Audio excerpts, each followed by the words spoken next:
주님께서 여러분과 함께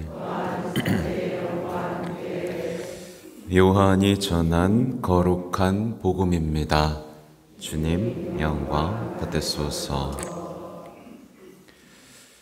그날 곧 주간 첫날 저녁이 되자 제자들은 유다인들이 두려워 문을 모두 잠가놓고 있었다. 그런데 예수님께서 오시어 가운데에 서시며 평화가 너희와 함께 하고 그들에게 말씀하셨다. 이렇게 말씀하시고 나서 당신의 두 손과 옆구리를 그들에게 보여주셨다. 제자들은 주님을 뵙고 기뻐하였다. 예수님께서 다시 그들에게 이르셨다. 평화가 너희와 함께, 아버지께서 나를 보내신 것처럼 나도 너희를 보낸다. 이렇게 이르시고 나서 그들에게 숨을 불어넣으며 말씀하셨다.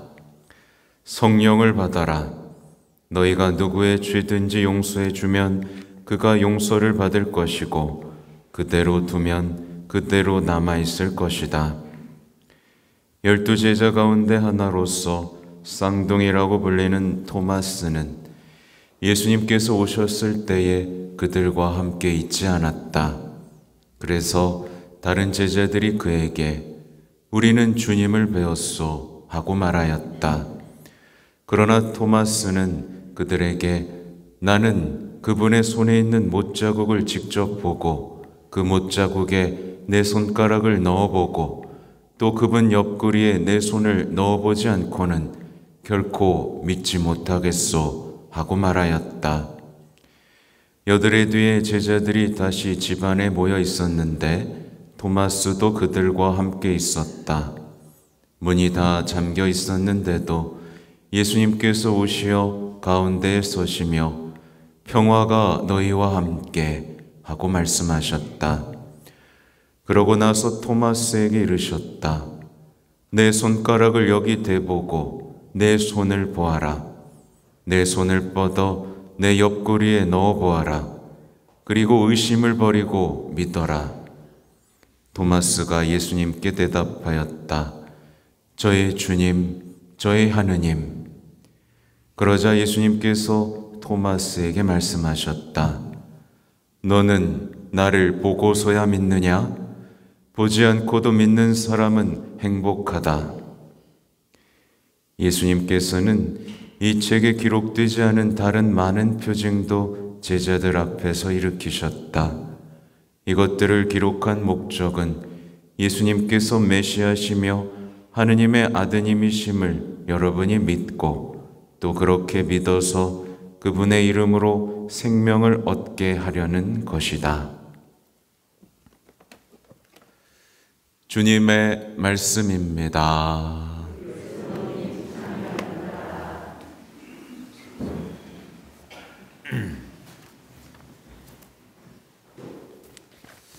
찬미 예수님, 네, 한 주 동안 잘 지내셨어요? 어떻게 부활의 기쁨이 더 커졌어요? 사라졌어요? 네, 고개만 푹 숙이고 눈 감고만 있고 부속가도 따라 안 하고, 네, 제가 좀 속상하네요. 대형광성은 입도 못 맞추고, 훈련하면 되니까, 그렇죠? 오늘 강론은 사실은 이 자비에 대한 말씀을 해드리고 싶었는데 막 쓰다가 아침에 다시 복음을 보는데 다른 말씀들이 들려와서 다시 적어봤습니다. 오늘 예수님께서는 평화가 너희와 함께 라고 인사를 하십니다. 왜 그랬겠어요? 제자들에게 평화가 없다는 사실을 아셨기 때문입니다. 여러분 평화 있어요? 없어요? 있어요? 그래요. 또 이어서 당신의 두 손과 옆구리를 보여주셨습니다. 제자들에게 당신의 거룩한 상처를 보여주신 거예요. 왜 보여주셨냐? 제자들이 서로 상처받았다, 상처 주었다 라는 헛된 말잔치 속에서 죽어가고 있음을 아셨기 때문입니다. 또 예수님께서는 성령을 불어넣으십니다. 왜냐하면 하나님께 대한 믿음과 사랑으로 뛰어야 할 심장이 시체처럼 차갑게 식어 있었기 때문입니다. 자신에 대한 사랑과 연민으로 생명을 잃어가고 있음을 아셨기 때문이죠. 그래서 한처음에 하셨던 것처럼 숨을 불어 넣으시는 겁니다. 그렇게 당신과의 사랑의 관계, 처음에 지녔던 사랑의 관계로 다시 초대하시는 거예요. 다 우리들 얘기하는 겁니다. 그죠? 또 예수님께서는 죄를 용서해 주라고 말씀하십니다. 제자들이 자책, 반성, 남 탓, 원망으로 죽어가고 있음을 아시고 어디로 초대하신 거예요? 고해성사라는 은총의 문으로 초대하신 겁니다. 그리고 8해 뒤에 이제 제자들에게 다시 나타나시는데 제자들 가운데 서십니다. 왜냐하면 그들이 부활을 봤죠? 근데도 내면은 어두웠던 거예요. 그래서 다시 부활의 빛으로 우뚝 서십니다. 버스카 성야의 부활초가 중앙으로 향해 나아오듯이 또 중앙에 서십니다. 그렇게 부활의 빛이 우리 내면에 빛나고 있기를, 우리 내면이 어둡지 않기를 바라시는 거죠. 다시 예수님께서는 평화가 너희와 함께 라고 인사하십니다. 제자들이 부활의 기쁨이 뭔지 여전히 모르고 평화가 무엇인지 여전히 몰랐기 때문이죠. 그리고 토마스에게 다가가십니다. 토마스에게 당신의 상처에 손을 대보라고 말씀하시는 거죠. 여러분 하실 수 있겠어요? 내 상처 그만 보고 예수님 상처에 손 대보라고 말씀하시는 겁니다. 초대하시는 겁니다. 그만 좀 해방되라고, 상처 타령해서 해방되라고, 내가 얼마나 너를 사랑해서 이토록 상처받고 구원을 주는지 보라고, 만져보라고 말씀하시는 겁니다. 온갖 조롱과 폭력 속에서 피와 물을 쏟아내신 당신의 옆구리를 만져보라고 말씀하시는 거예요. 그림을 보시면 아시겠죠? 당신에 대한 불신의 밤 가운데로 뚜벅뚜벅 걸어 나오셔서 자비의 빛, 두 줄기의 빛을 쏟아내시는 겁니다. 원 없이 은총을 퍼가라고 부어주시는 거죠. 왜냐하면 제자들이 정의만 외치면서 죽어가고 있었기 때문입니다. 정의, 공정, 이런 온갖 세상의 말만 하면서 하나님의 자비에 대해서는 하나도 배우지 못하고 죽어가고 있었기 때문이에요. 또 예수님께서는 의심을 버리고 믿어라 라고 말씀하십니다. 보지 않고도 믿는 사람은 행복하다 라고 말씀하십니다. 제자들이 십자가와 부활에 대한 의심 속에서 불행해지고 있음을 아셨기 때문이죠. 여러분 행복해요? 불행해요? 대답이 없군요. 보세요. 보지 않고 믿는 사람은 행복합니다. 곧 십자가와 부활을 믿는 사람은 행복합니다. 인생은 생각보다 단순합니다. 내가 불행하다고 느끼는 이유는 믿지 않기 때문이에요. 믿지 않기 때문입니다. 믿음이 뭔지 아직 모르기 때문이죠. 실제로 보지 않고도 믿는 행복의 뜻을 모르는 신자분들이 생각보다 많죠. 그리고 이제 눈에 보이는 것들에만 휘둘리는 겁니다. 근데 요즘 세상은 좀 특이해졌어요. 이제 눈에 보이는 거 믿을 수 있어요? 없어요? 점점 없게 됩니다. 딥페이크, AI 목소리, 이제는 보이는 걸 믿을 수 없게 됐어요. 하나의 신호입니다. 너희들이 그동안 보고 믿었던 거 말고 이제 보지 않고도 믿는 말씀으로 돌아와라 라는 초대죠. 그리고 예수님께서는 토마스에게 따로 나타나지 않으십니다. 여기 우리가 신자분들이 주목해야 될 부분이 있어요. 토마스에게 따로 나타나시는 게 아니라 당신의 이름으로 모인 제자들에게 돌아왔을 때 나타나신다는 겁니다. 왜냐하면 제자들이 공동체를 떠나고 싶어 한다는 것을 알기 때문이죠. 공동체 안에 있는 걸 견디기 어려워한다는 것을 알기 때문에 주신 신호입니다. 사실 오늘날은 점점 개인화되고 있죠. 개인화되고 있습니다. 그래서 신앙도 어떻게 하려고 하죠? 개인으로 하려고 합니다. 개인으로 충분하다고 하죠.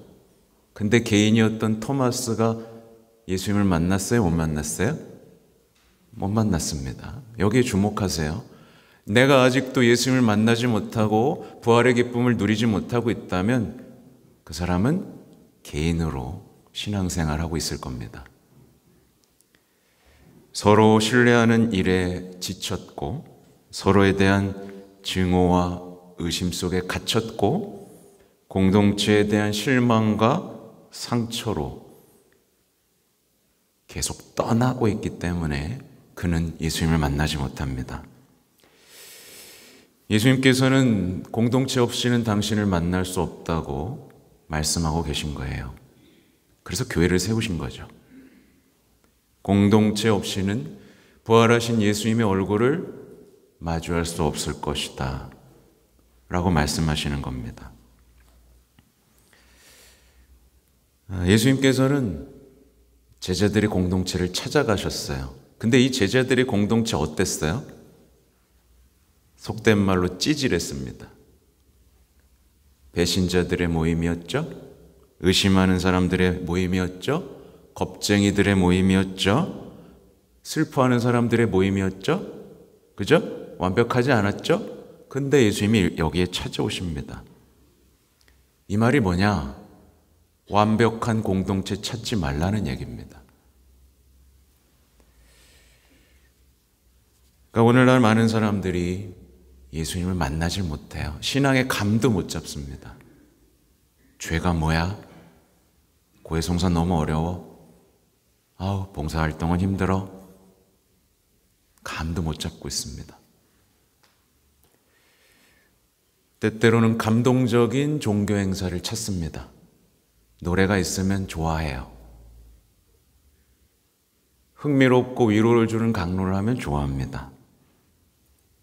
뭐만 찾는 거죠? 자신의 감정만 찾고 있습니다. 누가 나를 이해해 주지? 누가 나를 알아주지? 웃고 노래하고 서로 위로하다가 다시 어디로 돌아가요? 평화 없는 현실로 돌아가고 있습니다. 이건 신앙이 아니라 종교 활동에 불과합니다. 그래서 오늘날 많은 신앙인들이 완벽한 교회를 바라면서 교회 안에 머무르라는 예수님의 말씀을 지키질 않습니다. 이곳저곳을 떠돌아요.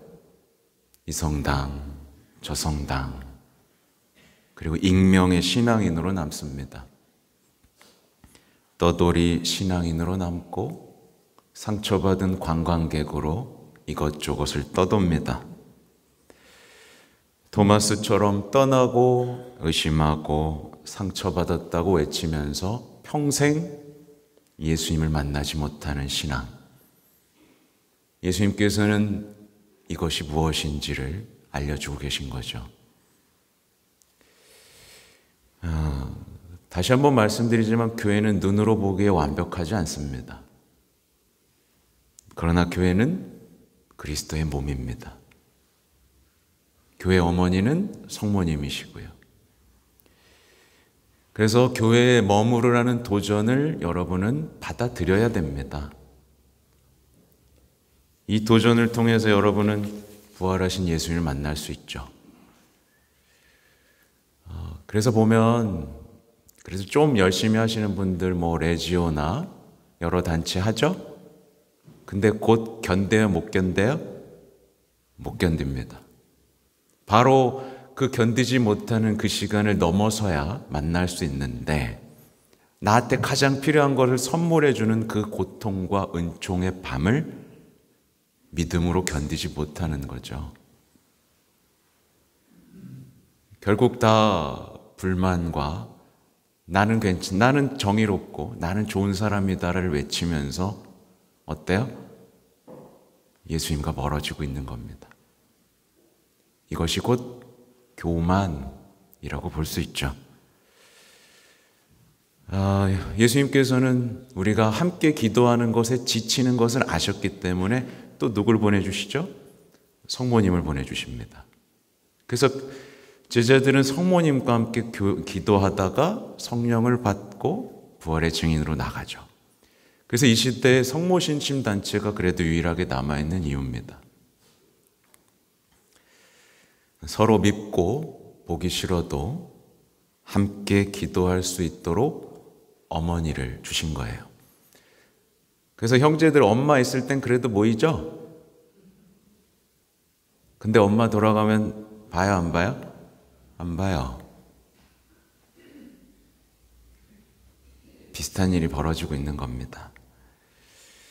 그리고 오늘 얘기에는 성경이 기록된 목적도 나옵니다. 예수님께 대한 기록으로 우리가 예수님을 믿고 생명을 얻게 하는 게 성경의 목적이에요. 믿고 생명을 얻도록 기록된 겁니다. 그래서 성경에 없다고 비아냥거리는 사람들을 주의해야 됩니다. 그렇죠? 성경은 오히려 오늘 뭐라고 나와요? 기록되지 않은 것도 있다라고 나오기 때문에 그렇습니다.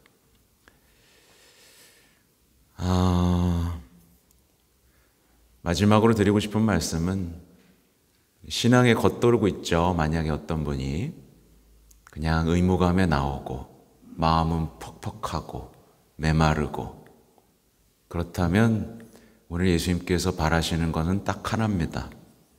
내 상처를 만져봐라. 내 상처를 만져봐라. 영적인 의미로 잘 알아들으시면 좋겠습니다. 그러니까 말하자면 교황님의 표현에 따르면 말라 비틀어진 내면주의입니다. 신앙이 아니에요, 그건. 그냥 내면만 살피는 거예요. 자기 분석만 하는 거예요. 자기 반성만 하는 건 말라 비틀어진 내면주의입니다. 근데 자비에 손을 대면 어때요? 물과 피가 쏟아져 내립니다. 두 줄기의 빛이 쏟아져 내립니다. 이게 그 그림이 말씀하고 계신 거죠. 바로 상처를 만지는 것으로 내 신앙에 물이 들어오는 거예요. 그리고 생명을 얻게 되는 거죠. 토마스가 뭐라고 외칩니까? 저의 주님, 저의 하느님이라고 외치죠? 여러분 이렇게 외칠 수 있어요? 대부분 어떻게 외치냐면 남들의 주님, 남들의 하느님, 어디서 배우고 들은 하느님만 외칩니다. 나의 주님, 나의 하느님은 외치지 못하는 거예요. 이게 말하자면 현실과 신앙을 결합시키지 못한 채 물과 기름처럼 떠도는 신앙을 의미합니다. 저의 주님, 저의 하느님, 내 구체적인 현실에 함께 하시는 나의 피난처이자 자비이신 하느님, 저는 당신께 의탁합니다. 라고 말할 수 있는 신앙, 이 신앙의 꽃은 공동체 안에서 피어난다는 것. 다시 한번 오늘의 복음을 읽으며 다 우리 모두에게 하시는 이 말씀과 행동들을 잘 기억하는 자비주일이 되시면 좋겠습니다. 아멘.